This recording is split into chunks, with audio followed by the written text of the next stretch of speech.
We back? We're back with the Lulkin.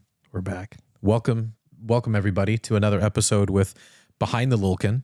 He's actually a budding comedian. Yeah, behind the stern and behind the Lulkin. Did you watch the Super Bowl yesterday?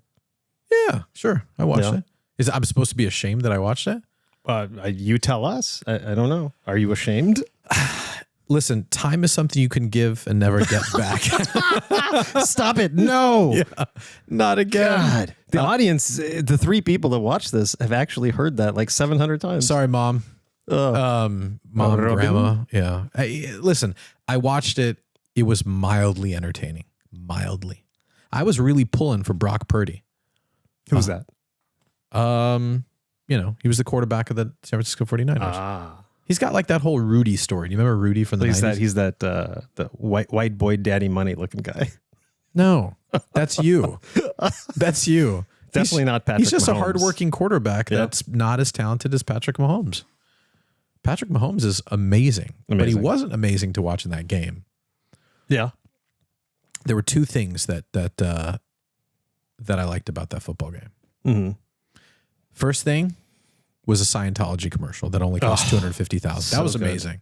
That was amazing. Huge fan of Scientology. They're the best. Believe me. They're the most blatant example of pay to play. Like a prostitute. Stop me if you've heard this. A prostitute meets a Scientologist, and the prostitute looks at the Scientologist and goes, "You're pay to play." And the Scientologist looks back at the prostitute and goes, "I win." Because they are the most. She's getting advice from Scientology. There's a mastermind. How to do it better. There's a mastermind. The Scientologists are leading masterminds on how to pay to play. And I like that. I like that Scientology is another one of these religions that's modern that you're allowed to make fun of. Like my wife and I go to watch the Book of Mormon. I think that's my favorite like entertainment thing that I've ever seen. I have LDS friends. I don't know how I'm kind of conflicted on that. I always ask them, I'm like, how do you guys feel about the Book of Mormon? They think it's funny. Really? Yeah. They are not offended. But if it were us Jews, there'd be a congressional hearing, right? It would be in front of Congress. Have you seen the new one? Somebody asked me to invest. It's called Book of Rewind that. Lev, clip that out. I'm trying to get that Bert Kreischer laugh. Oh, he's good. Oh, God, I love those guys. He's so good. Two bears, one den. And they're now monetizing what they're doing on the podcast by creating, I think it's like 4 Osos of vodka. Yeah. So cool. We've been hit up many times by people who have, you should tell this story, not me, but how about the tequila company that was looking for investment from us? Oh, yeah. Yeah. That was a good one. That was a good Just $25,000 for an unspecified amount of the business because the owners were troubled by not being able to take a paycheck. So they thought they could raise investment capital to pay themselves. Yeah. That's the craziest thing any investor's ever heard. That's the biggest problem about being rich, which is like if you're rich and God didn't intend for you to have that money, you will be separated from that money so quickly, right? Because if you're sick of spam email messages, right? Just as a normal consumer, just imagine being an investor and somebody gets a hold of your email all day long. There's an influx of people who are looking to fleece you. And that's not what today's episode is about, but no, it's about the Super Bowl. Yeah. So going back to the Super Bowl, you asked me that question, what were and I said there were two takeaways. One, Scientology commercial, pay to play, huge fan. Shout out to for being the ringleader. Is it called a ringleader? Like in a circus, the guy ringmaster. He's the ringmaster. I think Tom Cruise is like the ringleader. Yeah, I don't know. I don't think so. Might be like a jester or something. Tom Cruise is a jester. No. Tom Cruise is like the juggler. Really? Yeah, he's the guy while they're taking away the thing that they just did, and the room goes black. Boop, there's a spotlight, and it's Tom Cruise like juggling. We're going straight to hell. Well, listen. Expressway. So that's interesting. I just did a post on my social media about hell. Yeah. So do you have a social media account? I guess. And apparently, I was interested to know what like Machiavelli would say. Yeah. And everybody knows him as like the ends justify the means guy. Yeah. But apparently, when he was on his deathbed, his final words were pay to play. Scientology. They asked him, do you want to go to heaven? And he said, no, I want to go to hell because I want to hang out with the Pope and the kings. But that was a pretty clever thing he said. I like that. No. I won't get into the story of Niccolo back to the Machiavelli. Super Bowl, right? So there's two things. It was the Scientology commercial. Yep. And then the other thing I liked was when Travis Kelce pushed Andy Reid, the coach of the... he was angry. Yeah, he was angry because he wouldn't get the ball. So he was Amazing. apparently you can do that. You can just push people. And he didn't want to push Patrick Mahomes, who wasn't giving him the ball? Well, Patrick Mahomes doesn't call the plays, right? It's the coach that calls the plays. Is that correct? Is that right? In football? I'm sorry, I don't know these things. Yeah, no. The quarterback doesn't call the plays. Oh. No, he's got like a radio in here and it says, call this play. It's a shitty job. What? You have to listen to like some guy tell you what play to call? I don't want to say what these people are truly in life, right? But there are people, right? Dan Fleischman said this and he's like, is the NFL rigged? Oh, It's yeah. like, well, listen, they're telling these people to do what they want to do, and then these people are executing it, and they're making a couple $100,000, maybe a few $1 million at best. How many Patrick Mahomes are there, right? I don't want to say what this reminds me of, but I will say it's pre-1860s America. Jeez. Yeah, I said it. Bada boom. Quote me on it. And they're destroying their bodies, which makes no sense. As any parent, you do not want your kids to go into football because you're like, at best, if you make it, you have 3 years at best. Yeah, I thought it was such a weird thing getting off like the sports aspect of it, which I know nothing about. Yeah. I did think it was cool. I saw that one Mahomes throw that they then fumbled later. Right, a minute later they fumbled the ball. I don't know, but the throw was amazing. Yeah, so he's a tremendous athlete with a dad bod, which I appreciate. Yeah, right, shout out to the dad bods. But this whole spectacle, it's supposed to be America's game. Yeah, but what has it turned into? It's turned into this spectacle where an audience of millions is watching people watch a football game getting played. Wait, say it again. They're watching people watch a football game? Yeah, I don't think anyone's watching the football game. Everyone's watching the people watching it.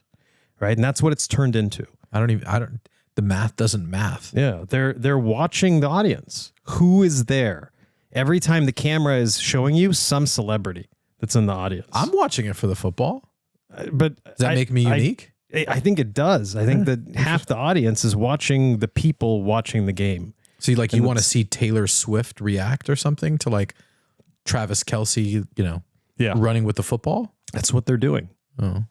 It's such a weird thing to be selling to people. I mean, you see it in tennis. It's the same thing. They're looking at the grandstands. They're showing all the famous people. I don't think it's much different. I think tennis is an interesting golf parallel. Same thing.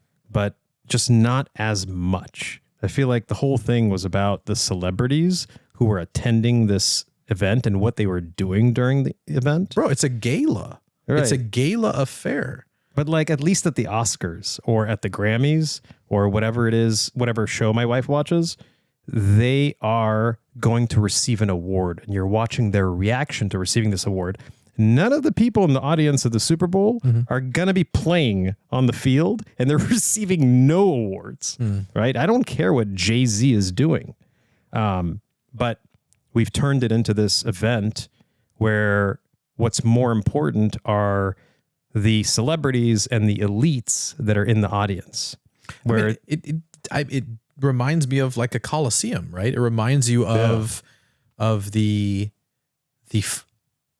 sort of apex, the right before the fall of Rome, right?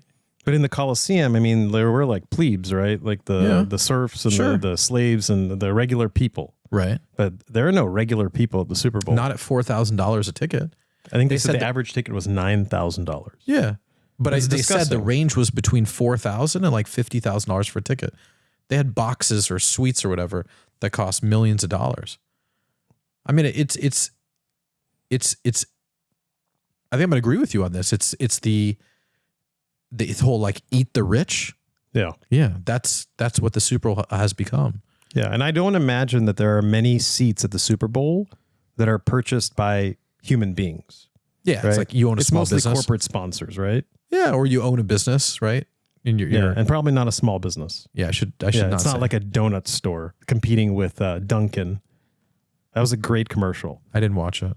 That's like what everyone's talking about. No, I didn't watch it. They killed it. I don't know. I didn't. But you watch know who's that. not killing it? Scientology.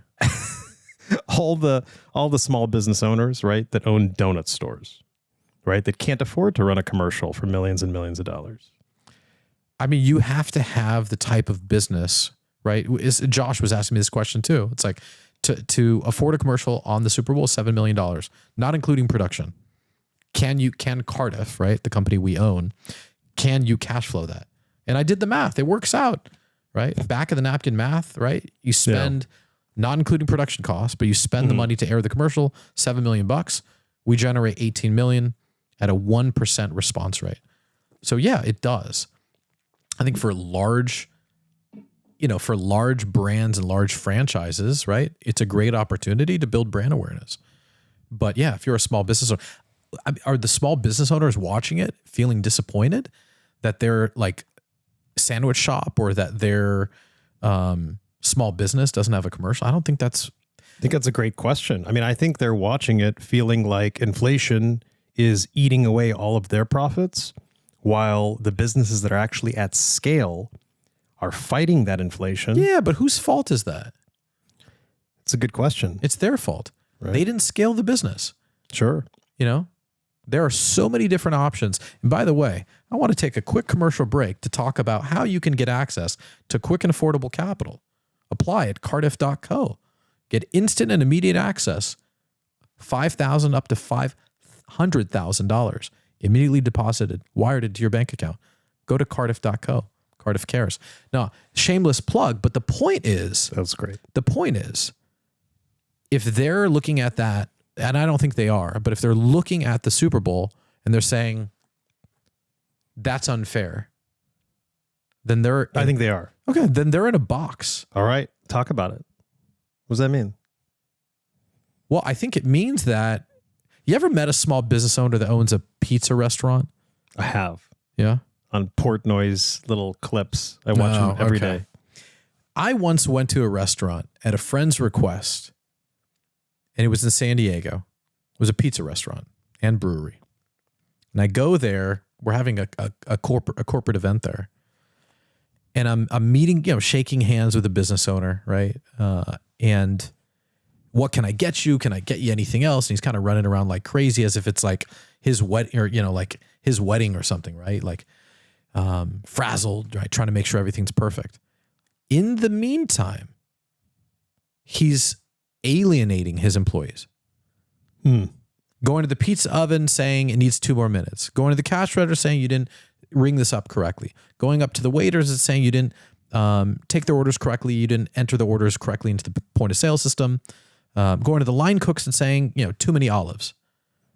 That has been my experience in getting to know small business owners that never scale. I think Jeff Fenster talked about this. He says, what's the difference between a business owner, right, and an entrepreneur? An entrepreneur is trying to solve a problem. That guy wasn't trying to solve problems. He's the problem. He's the fucking problem. And these guys who understand that there's some sort of founder syndrome that's like, that's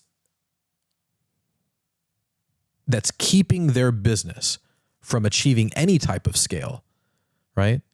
You got to get out of the way, right? That's the founder's dilemma. Like, okay, I created this concept. Now let me like recuse myself. Let smarter, more talented people, right, that have sort of, roles and responsibilities kind of scale the business. Yeah, I think what you're saying is that instead of watching the Super Bowl commercials and feeling like, woe is me, right, my business is tiny, you should be thinking about, how do I scale this as quickly as possible to be able to overcome the problems I see in my day-to-day business? I think so. Yeah. But generally, right, the small business owner is the fucking problem. They were in the ideation phase, they were brilliant, right? In the execution phase, equally as brilliant. But in the continuity phase and the scaling phase, right, they were a detriment to the business. Listen, there are plenty of examples. Like, who wants to work with Steve Jobs, right? No one. Brilliant man, right? Sure. But if he had to execute on every decision and, sort of work in every sort of capacity at that company, I think everyone would leave. They're like, I'm not working with this guy. He's Hitler. I think that's the problem with small business owners. They have their way of doing something. This is not very funny, but they have their way of doing something. Yeah. And generally, they're right. But the problem is, right, that they never see, right, the whole emperor has no clothes bit, is that you don't have to do it right in order to succeed. You only have to get 70% of the way, right? You only have to enter that order 70% correct, right? You only have to make that pizza 70% of the way correctly. And you do that, right? And you keep investing and rolling over the profits into scaling, and you'll be successful. Sure, it won't be exactly what you want, but do you want to be small or do you want to find critical mass? And that's always been my argument with business owners. Yeah. Sorry. And, America's an amazing country that's built on the backs of immigrant labor. Sure. And what do immigrants want when they come to America? They want freedom, right? They want to be able to make decisions that affect their lives and their children's lives, and to ultimately feel some sort of financial success that they didn't feel in the place they came from. Yeah, I agree. And America allows that by creating small businesses probably faster than anywhere else in the world. Yeah. But once you do that, you better figure out how to scale very quickly. Otherwise, you're going to end up on that other side of watching Super Bowl ads and whining about your margins. Yeah. So this is a great point. So you own a donut shop, and then you're seeing that example of Dunkin' Donuts. You're like, fuck those guys. Their donuts suck. No, they don't fucking suck. You suck. Right? And what do you suck at? I mean, I feel like what you suck at is being able to get up in front of a group of investors and explain to them your vision. Because running a donut shop is not a vision, right? You have to have a vision of something beyond this location you're currently running. If I own a donut shop, knowing what I know today, and this is behind the business. Is that what this is? Right? This is behind the business. This is supposed to be, sort of business coaching, right? For small business owners, right? For them to understand from our perspective, right? Someone who's lent $8 billion to small businesses in the last 20 years. This is what we consider is important. If you have a donut store, right? And you're feeling, like Dean said, that it's unfair. Woe is me. You're watching the Super Bowl and you're seeing Dunkin'. You're like, fuck those guys. Yeah, fuck them. Right? What you have to do, at least in my opinion, right, is have a fucking plan. No matter what business you're starting with, right? Because it's all, at the end of the day, you're just selling something. Could be a sandwich, could be a sprocket, could be a donut. At the end of the day, you're just selling something. So my best advice to a small business owner who's looking to scale a business is, are you a good salesperson? I don't want to know how good the donut tastes. How good of a salesperson are you? If you're a good salesperson, this is probably something I want to get behind. If you're a shitty salesperson and you're just like out there perfecting donuts, I have no interest. Because the truth is that Dunkin' Donuts isn't a good donut, right? Subway sandwiches isn't a good sandwich. None of these companies that you see advertising the Super Bowl are great brands, apart from Scientology. That's a great brand. High margins, very great recurring revenue stream, and a downline that'll choke a chicken. Downline. Yeah, I love that phrase. But the fact is, none of these brands are good.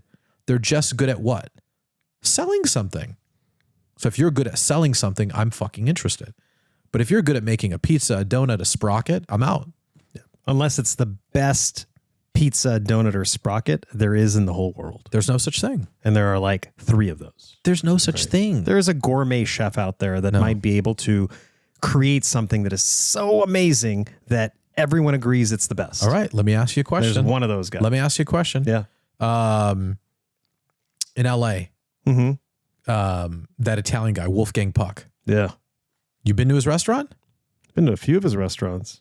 Are you like, you go there and you're like, oh my fucking God, this food is melting in my mouth. This is the best tortellini I've eaten? I think it's just good enough.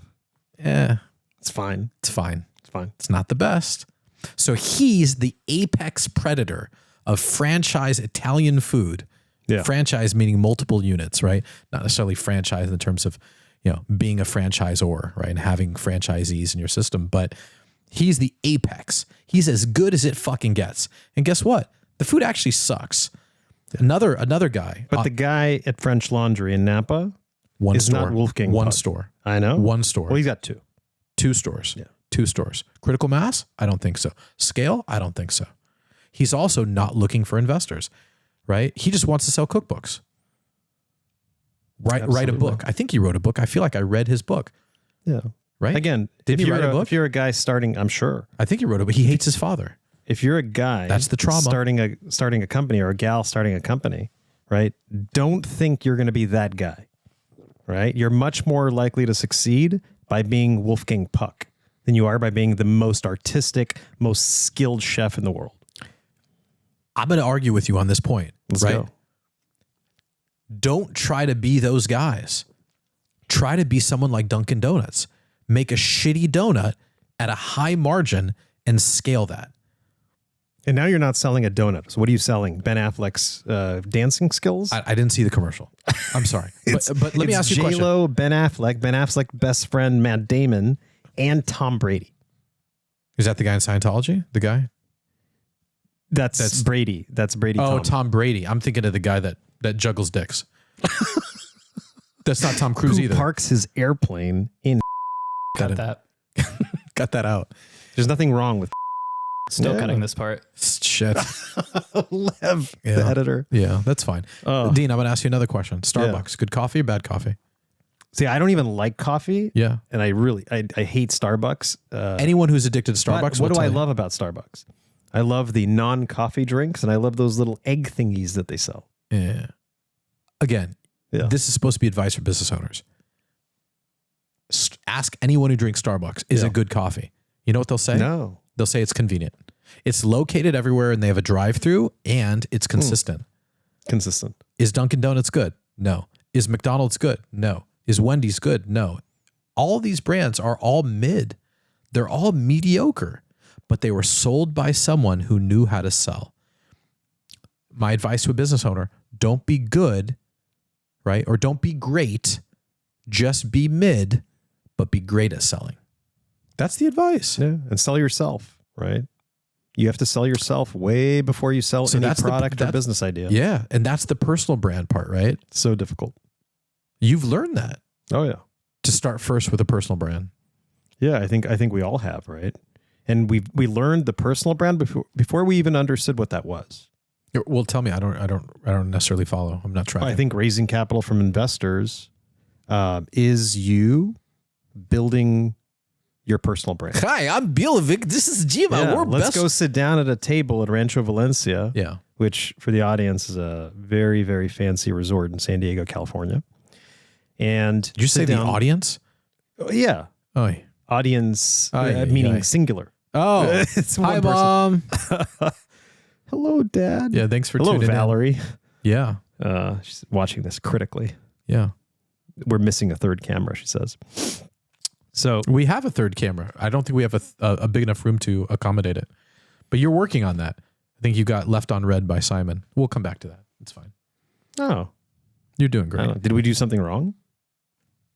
Just got to get some space, I guess. So, yeah, I mean, as you sit around a table and you introduce yourself to a group of investors, potential investors, generally they're men, sorry, women, and they're older men. That's not true. I was at Rancho Valencia pitching 10 years ago to a British man and his muscular wife or whatever, and being asked questions like I was often, being accused of being an East German spy. true. And you know, That's how you know it's not going to work. They're going to say no. Too many questions. another man tapped my toe in the bathroom and told me he's all in.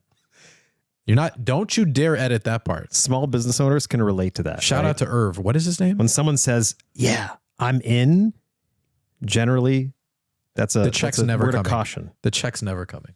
Oh, never. And so you sit around this table and you got people who are judging you, looking at you, trying to size you up.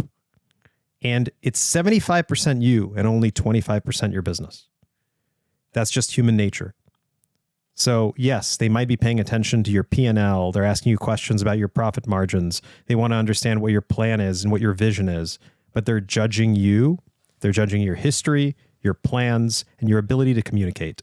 And that's what a small business owner needs to focus on when they're not in their business, right? When you're working on your business, also don't forget to work on yourself, because that's extremely important as you hit that first growth stage of your business. Hire someone who can make a pitch deck. Don't try to do it yourself. I've seen what the results are, right? You know what I'm talking about. Oh, yeah. Also, take some public speaking classes, right? Become a great public speaker. I think that is such an underrated aspect of running a business, both in terms of leadership within the org, right? But outside of the org when you're actually working on the biz. Yeah, people like Toastmasters. Yeah, it's like a way to get still comfortable. Exists. Yeah, I don't know. It does. That still exists? That still exists. Okay, cool. Get comfortable saying nonsense in front of people you don't know. Yeah. I think it's really, really important. Again, become a great public speaker, right? For both being a leader inside your organization, but also outside of the org, right? Be able to talk to investors, right? Partners, potential partners, joint ventures, that type of thing. Get good at selling you, get good at selling your business, get good at asking questions. I think that's also another great one. When you sit down with investors, you think you're being interviewed. So you think you're in the hot seat. I like to reverse that shit.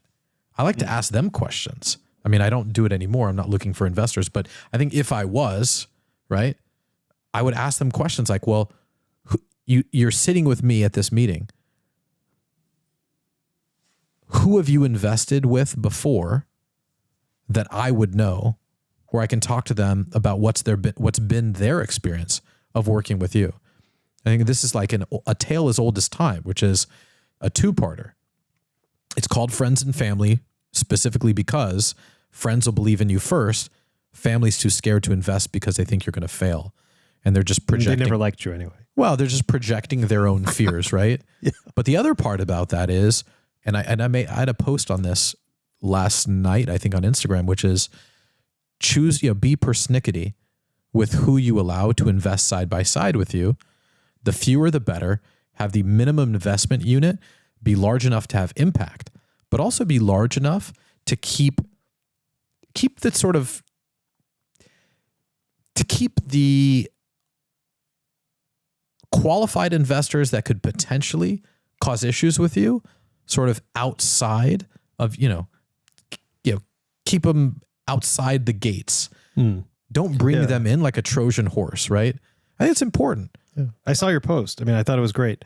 But I do want to caution the audience that if you can't create an investment unit, let's say you have $250,000 in your business, don't be shy about creating a $50,000 or $25,000 investment unit. Start wherever you can start, but don't not start.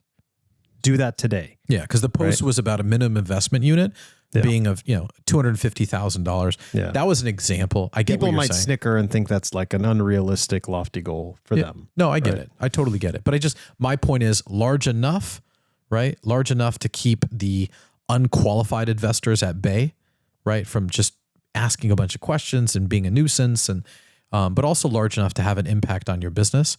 And I think if you do right by your investors, and so how would you structure this, right? Yeah. 2-year lockup, pay them in this economy, pay them 12% per annum, right? 1% coupon. It's an attractive rate. Yeah, 1% per month. Lock up the money for 2 years, right? And allow them. Tell your investors where this money is going, and God forbid It's going you to my say mortgage. that it's going to pay your own salary or bills. Right. Never ever say that to an investor. Yeah. They will run from you like the plague. Yeah. But that's my advice. My advice is to Great keep advice. the pool small, right? Keep the investment unit relatively large, and only work with people. Again, I use that example of like, you feel like you're in the hot seat, right? If you're an experienced public speaker, which I'm asking you to invest in yourself and your personal brand, get good at public speaking, right? Then you start asking them questions, which is like, okay, I own a donut shop, right? You want to invest in me. What are other donut shops you've invested in? What are other food service companies you've invested in. It's a potential, right, to understand their perspective, their history, their experience, but also maybe you reach back out to that food service company that they worked with, and then you find out it's actually a hotel. You're selling donuts. This is an opportunity for me to put my donuts in your hotel.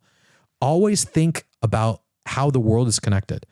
Right? Facebook, Instagram, TikTok, all these companies, it works because people download the app and it interconnects all of us to make it seem like the world is smaller than it truly is.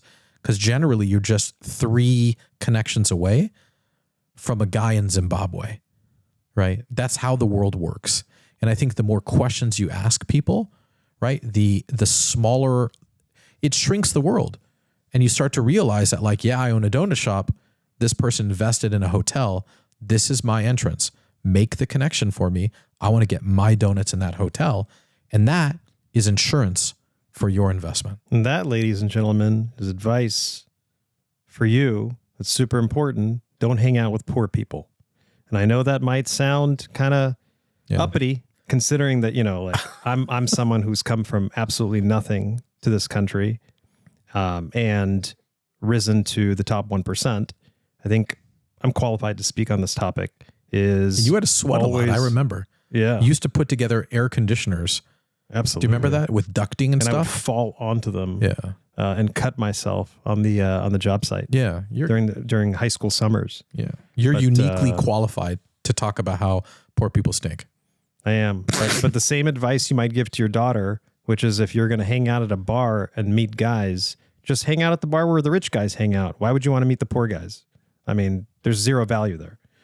This is the same value for small business owners. If you're going to build an inner circle, right, try to find people who are already successful, right? You don't need to hang out with people who are doing things that are beneath you, right? They're not going to the same place you're trying to get to. And that doesn't mean that you should discard your friends that you've been friends with for the last 30 years. It just means that you need to focus your time and attention on the folks that can teach you something and that can open doors that you could not open yourself. And I think the interesting question that always going to come from this is, well, how would I do that? What am I supposed to do? Where am I supposed to go? What's Lev saying? I don't know. You were supposed to keep talking and not get distracted. We don't have a stage timer, so I had no idea where we're at. We do. It's in the box. Perfect. Makes sense. And that's where stage timers belong. Yeah, that's absolutely. But I think the truth is, right? If you have a daughter and you want her to be successful in her, matrimonial ventures. In life. Yeah, right? Nobody wants to be poor. Being poor sucks, right? I didn't grow up rich. You didn't grow up rich. We both had to labor.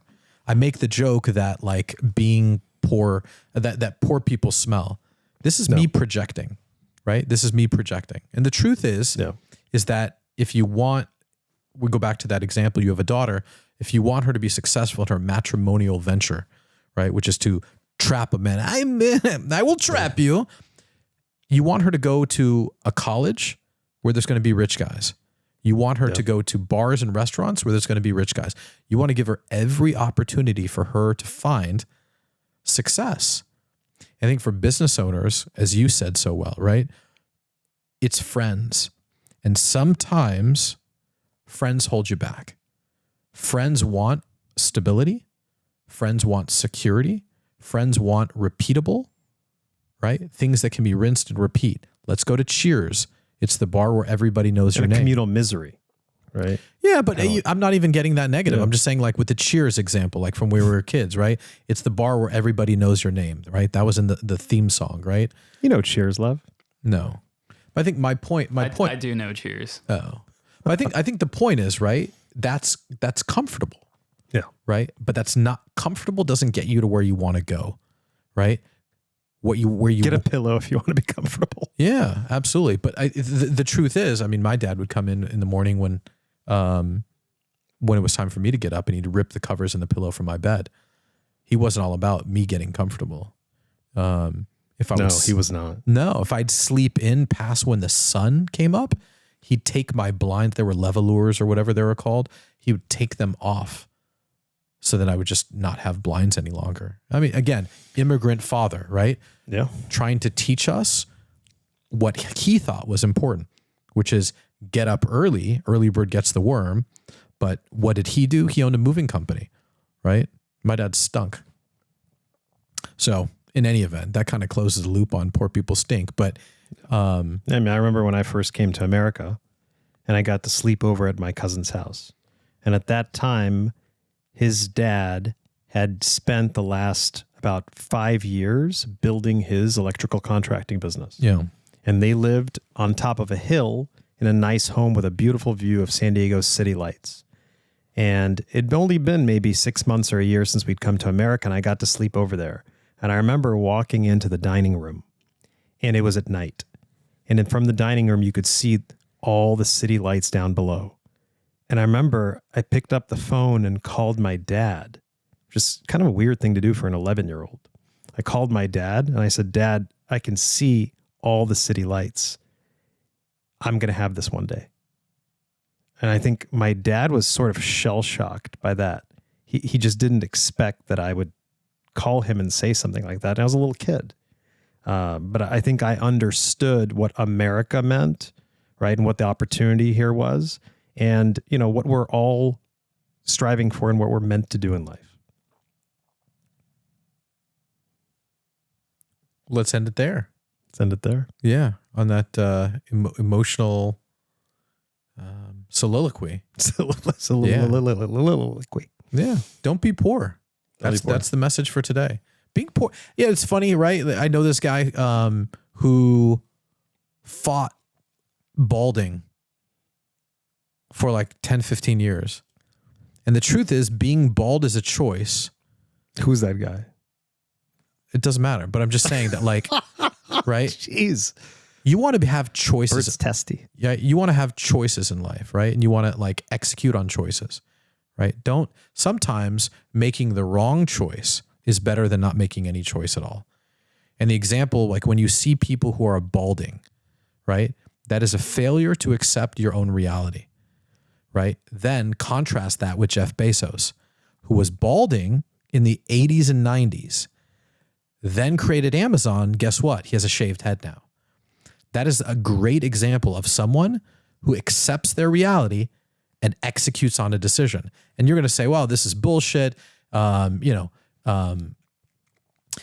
does balding have to do with business? And what it has to do with is accepting your reality, executing on a decision, all right, and not living. How do you explain this, Dean? Not living in sort of some nether world where you neither make decisions, right, at the wrong time, nor make decisions at the wrong time. Yeah, I think we see this example a lot.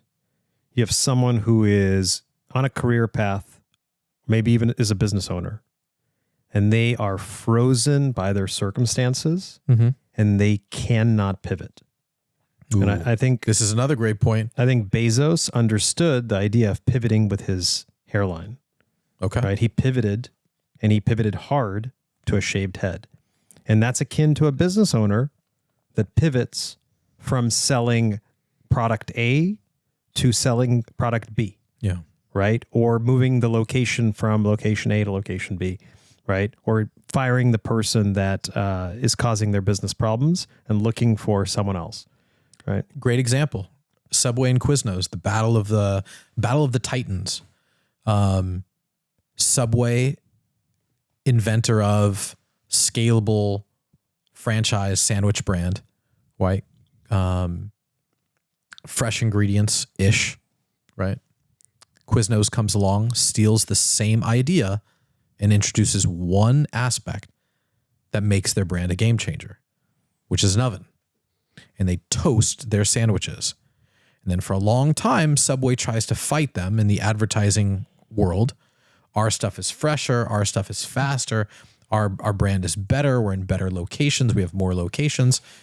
And then Quiznos tries to chase heat and opens up more and more locations. No, we're the freshest. Our sandwiches are better. Our people are more friendly. Plus we have a toaster. And it's the whole emperor has no clothes thing. Subway not realizing that people wanted toasted sandwiches. Well, if you, and I thought this was a brilliant play. One, they incorporated the toaster. But two, they didn't have such an aggressive growth strategy as Quiznos. And sometimes when you're chasing that top line number, it's another lesson for business owners. When you're chasing that top line revenue number and you forget about your bottom line profit number, disaster's right around the corner. And what did Quiznos do? Sure, great sandwiches. They had the oven. Perfect. They grew too fast. Indeed. And they cannibalized their franchisees, right? They would open up a restaurant and then Across the street. Yeah, across the street. It didn't make any sense, but it was such an aggressive growth strategy, and they were chasing those top line Subway revenue numbers that they destroyed themselves. And so if you can also pivot, right? It's fantastic, right? It's the self-realization. It's having that self-awareness. But also, if you could also wait it out, that's also another great lesson for business owners. Wait it out. Peloton, great example, right?